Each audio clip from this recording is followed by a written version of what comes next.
जय श्री राधे राधे, जय श्री कृष्णा कृष्णा, जय सीताराम।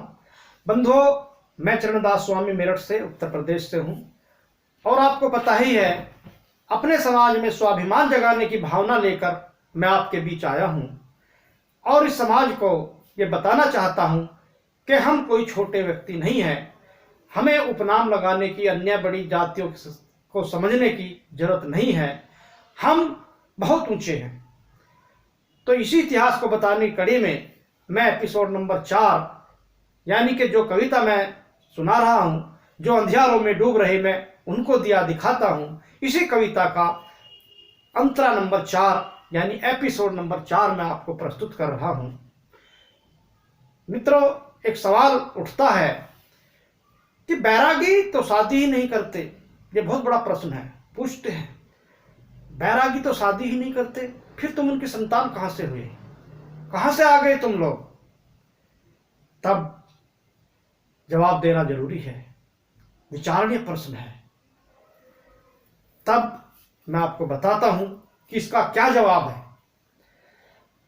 सुनिए कविता। जो अंधियारों में डूब रहे, जो अंधियारों में डूब रहे, मैं उनको दिया दिखाता हूं। जो देवतुल्य पूजे जाते, मैं उनकी गाथा गाता हूं। देवतुल्य पूजे जाने वाले लोग गाथा गा रहा हूं, उन्हें भ्रम से निकाल रहा हूं। कि ये भी सच है, कि ये भी सच है कि बैरागी संतों को संतान नहीं होती। ये भी सच है कि बैरागी संतों को संतान नहीं होती। वंश नाम पर उनकी अपनी कोई पहचान नहीं होती। आश्रम और गुरुकुल के शिष्यों को वे संत मानते थे। विरक्त और गृहस्थ बैरागी रूप में उन्हें जानते थे। मिल गया होगा जवाब। फिर सुनिए। आश्रम और गुरुकुल के शिष्यों को वे संतान मानते थे। विरक्त और गृहस्थ बैरागी रूप में उन्हें जानते थे। बंधु, वास्तव में जो बैरागी होते थे वो शादी नहीं करते थे, संतान नहीं होती थी। रामानंदाचार्य जी ने ऐसे लोगों को जो वैरागी बन गए और बाद में शादी कर ली, उन्हें आरूढ़ पतित कहा है कि वो पतित हो गए। ये सच है। लेकिन मैं आपको ये बात बता देना चाहता हूं, मैं सारे समाज को ये बात बता देना चाहता हूं कि उनकी शादी नहीं होती थी, लेकिन जो उनके शिष्य होते थे, ये जरूरी नहीं था कि वो भी विरक्त वैराग्य की दीक्षा ले। बहुत सारे जो मठ मंदिर होते थे, वे शिक्षा लेने के बाद उन मठ मंदिरों में नियुक्त कर दिए जाते थे। वहां वो सेवा करते थे, वहां वे शादी भी करते थे, संतान भी होती थी। और जब उनके कई बच्चे हो जाते थे तो कुछ वे मंदिर मठों की सेवा करते थे, तो कुछ अन्य रोजगार भी अपना लेते थे। कोई खेती करने लगता था, कोई बढ़ईगिरी करने लगता था, कोई और अन्य कार्य करने लगता था।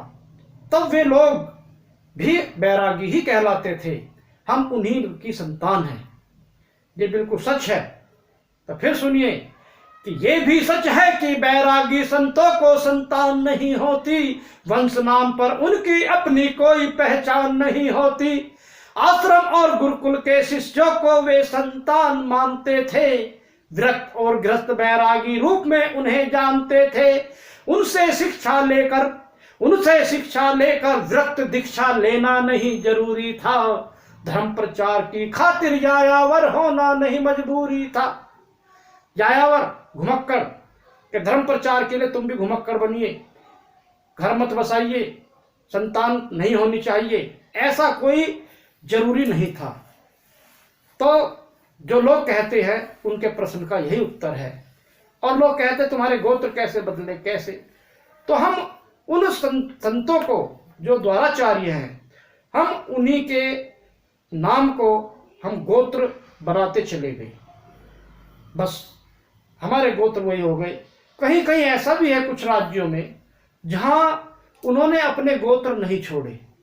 जैसे कोई जाट जाति से आया और उसका गोत्र जाट था, लेकिन उसने बैरागी संत की शरण ली, उसका अनुयायी बना, उसका फॉलोवर बना, लेकिन उसने उस संत का नाम अपने साथ नहीं जोड़ा गोत्र में, उसके नाम को अपना गोत्र नहीं बनाया।